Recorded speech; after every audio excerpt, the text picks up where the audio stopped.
서브컬처 액션 1티어 게임의 귀한 그랑블루 판타지 리링크는 우마무스메, 프린세스 커넥트, 모바일 게임으로 유명한 싸이게임즈에서 처음으로 제작한 콘솔 액션 게임임. 첫 콘솔 게임 도전이었지만 지금까지도 서브컬처 액션 게임 중에서 1등으로 평가되는 작품이지. 싸이게임즈는 원래 확장팩을 낼 계획이 없었지만 예상보다 많은 판매량을 달성했고 팬들이 DLC를 출시해달라는 요청이 많아서 이렇게 확장팩이 나올 수 있게 되었어. 그동안 지적했던 피드백을 수렴하여 더욱 완성도 높은 작품이 이번에 탄생하게 되는 거지. 나는 이번에 2년 만에 확장팩 DLC로 돌아온 엔드리스 라그나로크 체험판부터 이 작품을 첫 입문하게 됨. 대략 3시간 정도 해본 소감은 전투는 그 어느 게임과 견주어도 재밌는 1등이 맞다 라고 평가를 하고 싶네. 4인 온라인 파티를 구성하여 PVE 거대 몬스터를 잡는 방식은 몬스터 헌터 시리즈와 동일해. 지금까지 모넌처럼 다인 파티를 구성하여 거대 몬스터를 잡는 게임들이 있긴 했었는데 중세 판타지풍 JRPG, 애니아트의 경우 비슷한 테일즈나 소아온 시리즈가 있긴 한데 온라인 멀티플레이 요소가 들어간 건 이 게임이 최초였던 걸로 알고 있어. 얼핏 보면 옛 파이널 판타지 시리즈가 생각나는 아트인데 실제로 파판 9, 12, 택틱스의 아트를 디자인한 미나바 히데오가 이 작품을 담당했거든. 그래서 파판 시리즈가 현재 실사풍으로 바뀌었고 그랑블루는 9 파판의 감성을 이어받은 정신적 계승작이라고 말을 하는 사람도 있어. 그게 이 게임의 인기 요인 중 하나라고 봄.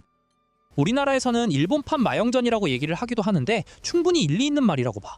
싸이게임즈가 모바일 게임 개발 경험 때문인지 모르겠지만 재미적인 부분을 선택과 집중을 잘한 것 같더라고. 리링크는 모넌에서 탐험, 추적, 파밍 요소들을 전부 쳐내고 오로지 사냥과 육성 이 두 개만 집중시켰음. 그러니까 모넌에서 고룡 퀘스트랑 비슷한 느낌이지. 퀘스트 시작하자마자 바로 앞에 몬스터가 있어. 이게 게임의 깊이를 없애는 측면도 있지만 게이머들이 가장 좋아하는 요소들만 선택과 집중을 시켰기에 오히려 유저 평가는 평론가 점수보다 높게 나왔지. 캐릭터의 움직임, 반응 속도는 매우 빨라서 내가 원하는 대로 자유롭게 조작이 가능해. 다양한 캐릭터의 조작 방식과 잘 짜여진 몬스터의 패턴, 그리고 협력 전투가 긍정적인 평가 요소였다고 생각함. 은근히 동료들과 협력을 해야 하는 부분들이 있는데 바로 링크 어택과 체인 버스트 시스템임. 링크 어택은 몬스터의 부위가 파괴되었을 때 스턴이 걸리는데 이때 팀원끼리 게이지를 꽉 채우면 적의 움직임이 느려지고 팀원 전체 버프 효과를 얻게 돼. 체인 버스트는 궁극기 스킬을 팀원들이 연속으로 사용할 때 데미지가 크게 올라가. 만약 4명이 모두 궁극기를 연속으로 사용했다면 어센드 체인이 발동되는데 초거대 소환수가 추가 데미지를 줌. 여기에 소환수도 별도로 불러낼 수 있는데 내가 직접 조종하는 방식이지. 이번에 확장팩부터 전투가 다채로워지면서 본작보다 훨씬 정신없는 싸움이 되었음. 나는 이번에 처음 전투를 했을 때 이렇게나 정신없는 게임이었나 싶을 정도로 초집중하면서 게임하게 되더라고. 체감상 얼마나 정신없냐면 오버워치 6대6 난전을 했던 느낌과 거의 비슷했어. 캐릭터 움직임도 엄청 빠르고 몬스터의 움직임도 빠르고 스킬 이펙트는 굉장히 화려하고 뭔가 대단한 전투를 하는 것 같은 느낌을 받게 됨. 개인적으로 스킬 이펙트가 너무 화려해서 불만이긴 했는데 나 같은 사람들을 위해서 이펙트 효과도 조절할 수 있는 설정이 있더라고. 편의성이 감다살이지.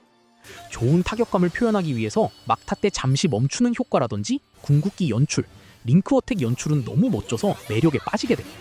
피격감도 마찬가지로 정신없는 상황 속에서 내가 맞았다는 걸 인지시키기 위해서 일시적으로 멈추는 모션도 잘 표현되어 있었어. 그리고 캐릭터가 다운되었을 때 그 자리에서 다시 전투에 참여할 수 있는 것도 좋았어. 모넌은 삼술에 당하면 베이스 캠프에서 부활하여 재합류하는 것과 다르게 지루한 부분을 완전히 빼버린 거지. 이렇다 보니 전투를 진행하면 잠시 숨 돌릴 틈이 없어. 리링크는 쓰러졌을 때 버튼을 연타하거나 동료의 도움으로 다시 일어나서 전투를 진행할 수 있어. 이게 은근히 전우회가 느껴져서 좋더라고. 빨간색 이머전치 수치가 다 떨어지면 퀘스트에 실패를 하게 되는데 쓰러진 시간이 오래 걸릴수록 이 수치도 계속 떨어져.